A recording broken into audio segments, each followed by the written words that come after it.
दिल्ली में air quality index दिनों दिन खराब होता जा रहा है।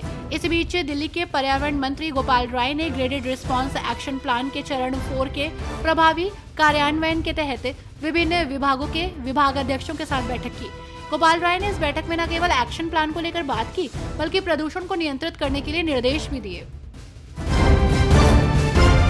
उत्तर प्रदेश के उप मुख्यमंत्री केशव प्रसाद मौर्य ने शिवसेना यूबीटी प्रमुख उद्धव ठाकरे के बयान पर कहा कि प्रधानमंत्री मोदी उद्धव ठाकरे के सहयोग और समर्थन से प्रधानमंत्री नहीं बने हैं, वे देश की जनता के आशीर्वाद से प्रधानमंत्री बने हैं। महाराष्ट्र विधानसभा चुनाव में फिर से महायुति की सरकार बनने जा रही है, जिससे इंडी गठबंधन की महाअघाड़ी को हार मिल रही है, जिसके कारण वो इस तरह के बयान दे रहे हैं। हमारी सरकार 5 साल नहीं बल्कि 2047 तक चलेगी।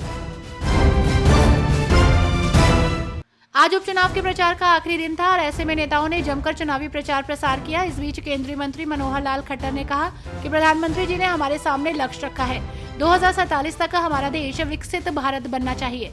साथ ही उन्होंने कहा कि विकसित भारत के पीछे की योजना है अर्थव्यवस्था। कांग्रेस नेता उदित राज ने कहा कि आम आदमी पार्टी की सरकार दिल्ली में चाहे ग्रेड 4 या ग्रेड 10 लगा दे, दिल्ली को संभालना इनके बस की बात नहीं है।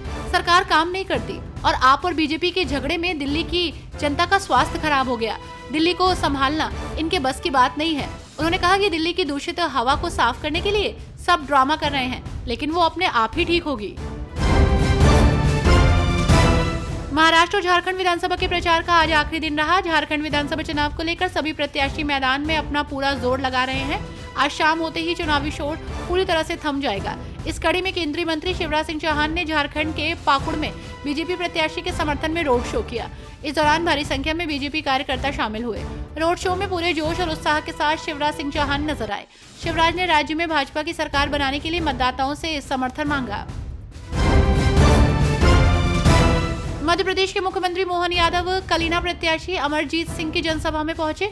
इस दौरान उन्हें सम्मानित किया गया। इसके बाद उन्होंने जनसभा को संबोधित भी किया। इस दौरान उन्होंने विपक्षी दलों पर जमकर निशाना भी साधा। बीजेपी नेता संबित पात्रा ने राहुल गांधी की प्रेस कॉन्फ्रेंस की आलोचना करते हुए इसे निम्न स्तरीय और नाटकीय बताया। उन्होंने राहुल के लिए बाला साहब ठाकरे के उपनाम पोपट का संदर्भ भी दिया और गांधी परिवार पर विभिन्न घोटालों के माध्यम से भारत की तिजोरी लूटने का आरोप लगाया। पात्रा ने अपनी जमानत की स्थिति का हवाला देते हुए कहा कि राहुल और उनकी मां सोनिया गांधी भ्रष्टाचार के दागदार हैं। झारखंड के मुख्यमंत्री हेमंत सोरेन ने चुनावी घोषणा पत्र के हिस्से के रूप में सभी परिवारों को 500 रुपए प्रति यूनिट पर एलपीजी सिलेंडर उपलब्ध कराने के वादे को लेकर भाजपा पर सवाल उठाया। उन्होंने कहा कि वे कह रहे हैं कि वे 500 रुपए में एलपीजी सिलेंडर देंगे। उनसे पूछें कि असम, बिहार, उत्तर प्रदेश में लोगों को किस कीमत पर सिलेंडर मिलता है। वे आपको फंसाने के लिए झूठे वादे कर रहे हैं, आपको सावधान रहना होगा।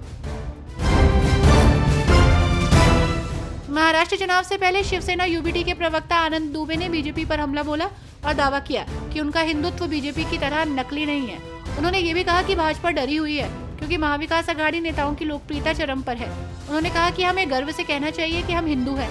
हमारा हिंदुत्व उनकी तरह नकली नहीं है। बटेंगे तो कटेंगे। वे ये क्यों नहीं कहते कि पढ़ेंगे तो बढ़ेंगे। वे कौन है जिन्हें वे चाहते हैं बांटना है। झारखंड में चुनावी प्रचार में जुटे सीएम योगी ने जनता को संबोधित किया।